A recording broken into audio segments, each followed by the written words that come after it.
मंजिलों की राह चल चली ये पवन। नीला झंडा, हाथी निशान और जय भीम जय भारत का नारा जहन में बहुजन समाज पार्टी का ख्याल पैदा करता है। सर्वजन हिताय सर्वजन सुखाय की नीति पर चलने का दावा करने वाली बसपा आज देश की तीसरी सबसे बड़ी राष्ट्रीय पार्टी बन चुकी है। सदियों से सताए दबाए गए, शोषित, वंचित और उपेक्षित लोगों के आंदोलन का नतीजा है बहुजन समाज पार्टी। बसपा के उभार ने शोषितों, वंचितों का न सिर्फ मनोबल बढ़ाया बल्कि उनमें एक नई चेतना का संचार भी किया ताकि वो अपने हकों के साथ सिर उठाकर जी सकें। मौजूदा समय में बसपा बहुजन तबके के नेतृत्व और सशक्तिकरण की पहचान बन चुकी है। गौतम बुद्ध, महात्मा फूले, बाबा साहेब डॉक्टर अम्बेडकर और काशीराम आदि की विचारधारा वाली बसपा का कारवां मजबूती के साथ निरंतर आगे बढ़ रहा है। मैं कभी शादी नहीं करूंगा, खुद के लिए कभी कोई संपत्ति नहीं जोड़ूंगा, मैं कभी घर वापस नहीं लौटूंगा।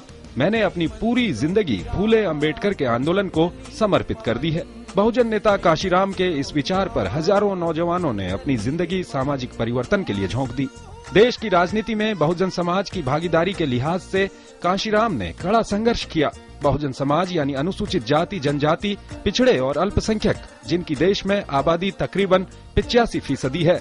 उन्होंने इसी बहुजन समाज के कर्मचारियों का संगठन बामसेफ बनाया। इसके बाद बुद्धिस्ट शोध केंद्र और दलित शोषित समाज संघर्ष समिति यानी DS4 और आखिर में 14 अप्रैल 1984 को बाबा साहेब डॉक्टर अम्बेडकर की जयंती के मौके पर बहुजन समाज पार्टी की स्थापना की। पार्टी के पहले अध्यक्ष वो खुद बने। उनका लक्ष्य करीब 6000 पिछड़ी जातियों को जोड़कर बहुजनों के हाथों में सत्ता की चाबी थमाना था। काशीराम ने फंड जुटाने के लिए लोगों से एक टाइम का खाना मांगा और वोट के साथ नोट मांगना शुरू किया। उनके पास संसाधनों की कमी थी लेकिन हाथों की नहीं। उन्होंने सैकड़ों पेंटरों की फौज तैयार कर दीवारों पर हाथी बनवाए। हाथ से हाथी बनाना आसान भी था और सस्ता भी।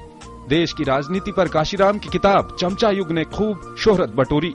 ओबीसी आरक्षण के लिए काशीराम ने अपने विभिन्न संगठनों के द्वारा संघर्ष किया और मंडल कमीशन की रिपोर्ट को लागू करवाने में अहम भूमिका निभाई।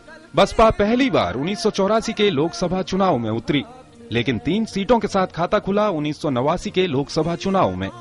इसके बाद मानो फिर पार्टी ने कभी पीछे मुड़कर नहीं देखा और 15वीं लोकसभा में ये संख्या बढ़कर जा पहुंची 21 सीट पर। 1989 में उत्तर प्रदेश विधानसभा चुनाव में पहली बार कदम रखते ही बसपा के 13 विधायक चुनकर आए और सिलसिला जा पहुंचा 2007 में 206 सीटों के साथ पूर्ण बहुमत तक। इस बीच बसपा ने 3 बार राज्य में गठबंधन सरकार का नेतृत्व किया, लेकिन 2012 में पार्टी को 80 सीटों पर ही सफलता मिल सकी।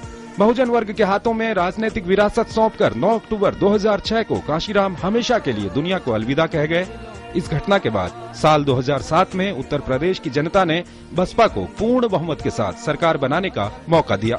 बतौर मुख्यमंत्री मायावती ने बहुजन समाज के महापुरुषों को सम्मान देने के लिए उनके नाम पर बहुत से स्मारक, पार्क और विश्वविद्यालय खोले। हालांकि इन कामों से प्रदेश को एक नई पहचान तो मिली, साथ ही बसपा को कड़ी आलोचना का सामना भी करना पड़ा। लेकिन वहीं लोगों ने मायावती के कुशल और प्रभावी प्रशासन की तारीफ भी की।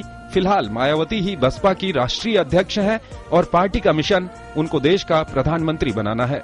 सत्येंद्र की रिपोर्ट, DD न्यूज।